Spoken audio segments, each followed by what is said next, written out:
Isang mapagpalang umaga po sa ating lahat. Purihin po ang Panginoon sa kanyang kabutihan at katapatan. Ang ibabahagi ko po sa inyo sa umagang ito ay mula po sa aklat ng Philippians chapter 4 verse 7. At ang kapayapaan ng Diyos na di masayod ng pag-iisip ay mag-iingat ng inyong mga puso at ng inyong mga pag-iisip kay Kristo Jesus. Amen. At pinamagatan ko po itong The Authentic Peace. Bago po tayo magsimula, tayo po ay manalangin. Praise you, Lord God. Hallelujah. Ama namin, marami pong salamat sa makabuluhang araw na ito, sa lahat ng patuloy na ginagawa mo at ipinaparanas mo sa aming mga buhay. Salamat, O Diyos, sa provision mo sa lahat po ng aming pangangailangan.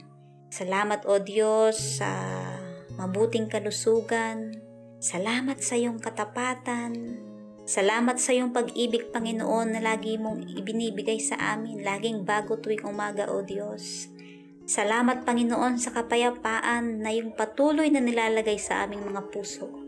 Tunay nga, O Diyos, na yung kabutihan mo ay hindi po nagbabago, hindi masusukat, Panginoon.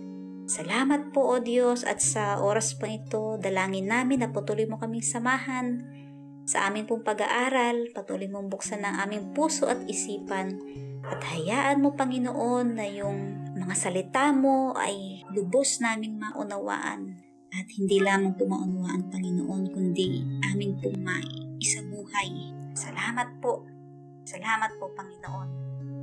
Marami pong salamat po ang aming dalangin sa pangalan ni Jesus. Amen. Doon po sa Philippians 4:7, ulitin ko po ang sabi doon, at ang kapayapaan ng Diyos na di masayod ng pag-iisip ay mag-iingat ng inyong mga puso at ng inyong mga pag-iisip kay Kristo Jesus. Amen. Ganun po yung klase o yung uri ng kapayapaan na ibinigay sa atin ng Diyos. Kapayapaan na kahit na ano paman, yung mga negatibong kinakaharap natin, kahit ano paman, yung mga negatibong nararanasan natin sa araw-araw nating pamumuhay, parang hindi po natin yan nararamdaman. Dahil po, yung kapayapaan na ipinagkaloob sa atin ng Diyos, hindi po kayang i-overcome ng anumang karanasan, negatibo man, yan sa ating buhay sa araw-araw. Amen. Ganun po kasarap, ganun po kainam yung kapayapaan na ipinagkaloob sa atin ng Diyos. Paano po ba tayo magkakaroon ng ganitong uri ng kapayapaan? Isang kapayapaang ganap. Sa umagang ito, pinuntusan ko po ito ng 3. Una po, sa di pag-aalala sa anumang bagay. Pangalawa, sa pananalangin sa lahat ng pagkakataon. At pangatlo, sa pagsasabuhay ng lahat ng ating natutunan. Napaka-importante po ng 3 iyon. Sa unang puntos po, sabi doon, ang di pag-alala sa anumang mga bagay. Kung atin pong babasahin yung buong chapter 4, yung doon po sa verse 6a, makikita po natin doon sabi, by not worrying about anything. Ibig sabihin, huwag po tayong mag-alala sa kahit ano paman. Kasi nga po, binigyan na tayo ng Panginoon ng kapayapaan Kapayapaan na magbabantay sa ating puso at sa ating isipan. Ibig sabihin, kung fully guarded po yung ating puso at isipan ng kapayapaan na ibinigay ng Diyos, wala pong puwang yung pong pag-aalala para po sa atin. Sabi nga po doon sa 1 Peter 5:7, sabi niya, cast all your anxiety on Him because He cares for you. Ipagkatiwala natin lahat ng ating alalahanin sa Panginoon dahil ang Panginoon ay nagki-care sa atin. So yun po, lagi po natin tandaan. Kung ano man po yung bumabagabag sa atin, lagi nating isipin na yung binigay ng Panginoon sa ating kapayapaan, sapat na para mawalan tayo ng alalahanin.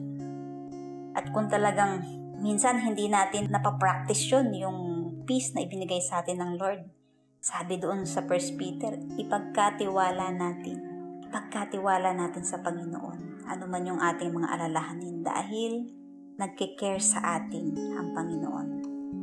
Amen? So, talagang wala pong dahilan para mag-alala po tayo. At sabi po rito sa Philippians 4:6b, by praying about everything, ipanalangin po natin lahat ng bagay. Napakahalaga po na lahat ng bagay at sa lahat ng pagkakataon, manalangin po tayo, ipanalangin po natin. So kung atin pong nararanasan minsan bilang isang tao, nagkakaroon tayo for the meantime ng konting pag-aalala. Naturalesa po yun ng tao. Merong konting pag-aalala. Ipag-pray po natin yan.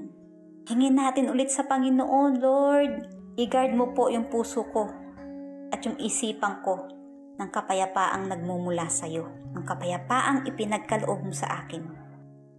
Lahat ng bagay, ihain natin o ilatag natin yan sa paanan ng Diyos sa pamamagitan ng pananalangin. Wala pong imposible sa Kanya. Ang Diyos ay mahabagin at hindi niya hahayaan ng Kanyang anak na nakikita niya talagang yung puso totoo. Yung puso ay tapat sa Kanyang idinadalangin. Napaka-imposible po na hindi katulungan ng Panginoon.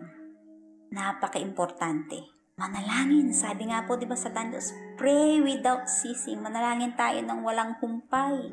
Sa lahat po ng ating mga concerns, ipanalangin po natin yan sa Panginoon. Sa lahat ng issues sa ating buhay, ipanalangin po natin yan sa Panginoon. At ang sabi ng Diyos, yung kapayapaan ng Panginoon, i-guard niya yung ating puso at yung ating isipan para hindi po tayo mag-alala. Para hindi mawala yung peace na ibinigay ng Diyos. Para po maging panatag po tayo. Ma-enjoy po natin yung kapayapaan na ibinigay po sa atin, ipinagkaloob po sa atin ng Panginoon. Huwag po tayong manghinawa sa pananalangin. Pangatlo po, sabi doon na sa verse 9, sabi, by putting into practice what you have learned. Ito po kadalasan po na kaya po siguro marami sa mga Kristiyano ang nawawala ng kapayapaan is because hindi po napuput into practice kung ano po yung natutunan sa salita ng Diyos, natutunan na salita ng Diyos. Kadalasan yung nagiging dahilan kung bakit nawawala yung kapayapaan, kung bakit nag-aalala ang isang Kristiyano. Kasi po, nakakalimutan na i-put into practice o isabuhay kung ano man po yung natutunan.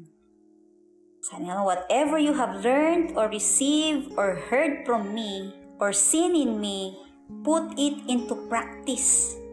Sabi po ni Paul sa Philippians 4 verse 9. And the God of peace will be with you. So, ibig sabihin po na kung ating maisa sa buhay lahat ng ating natutunan, ang Diyos ng kapayapaan ay lagi pong sa atin. Amen?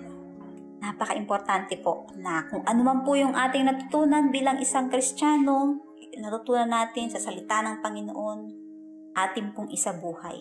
Para po laging sumaatin ang Panginoon ng kapayapaan. Amen?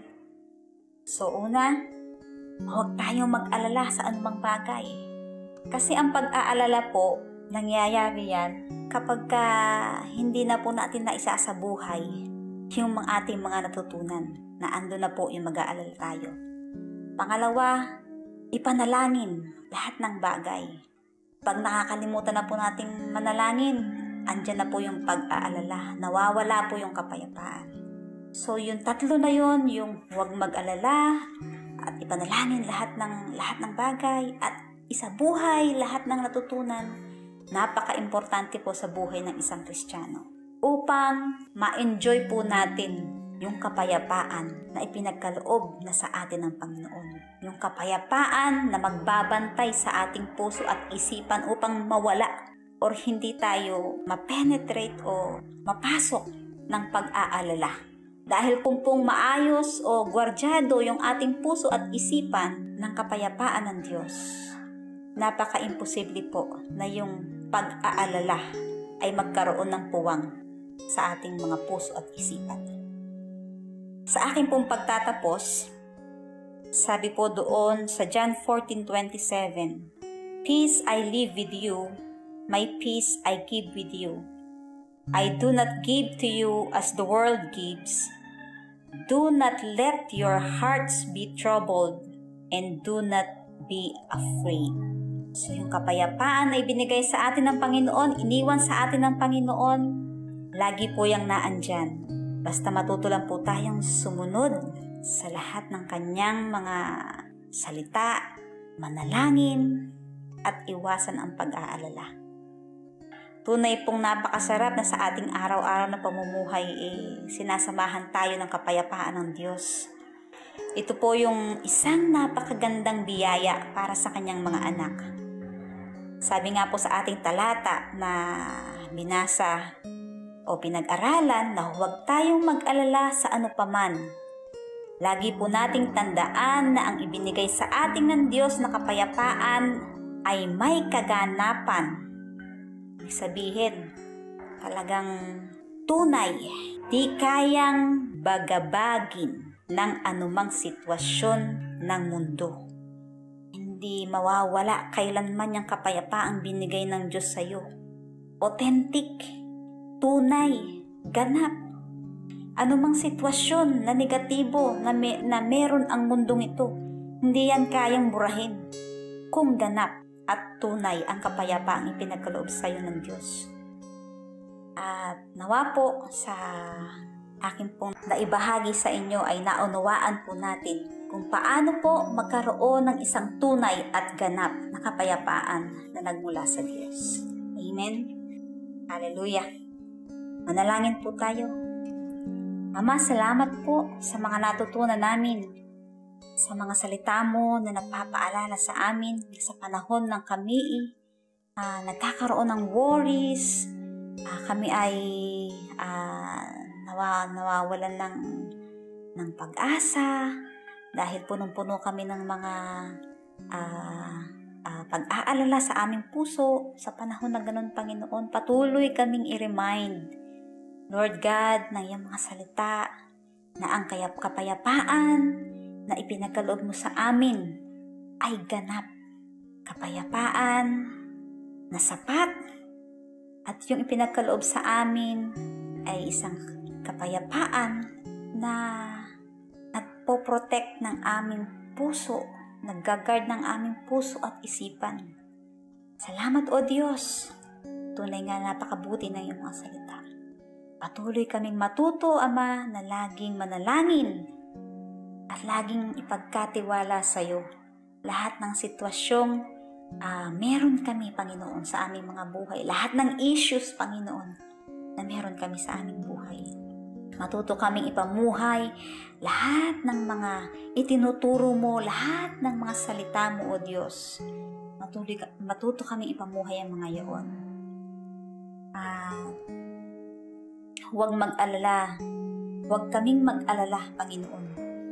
Dahil alam namin na ang Diyos na nagbigay sa amin ng kapayapaan ay sapat at tapat sa kanyang mga salita.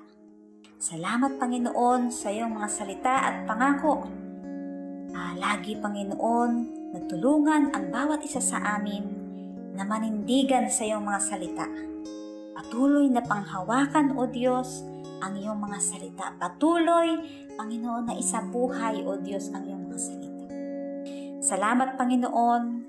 Salamat sa lahat ng iyong kabutihan. Salamat sa iyo. Sa iyo po ang papuri, ang pasasalamat. All the praises, all the glory, all the honor, Panginoon, belongs to you. We thank you, Lord, and we glorify your name. In Jesus' name we pray. Amen. Amen. Praise you, Lord.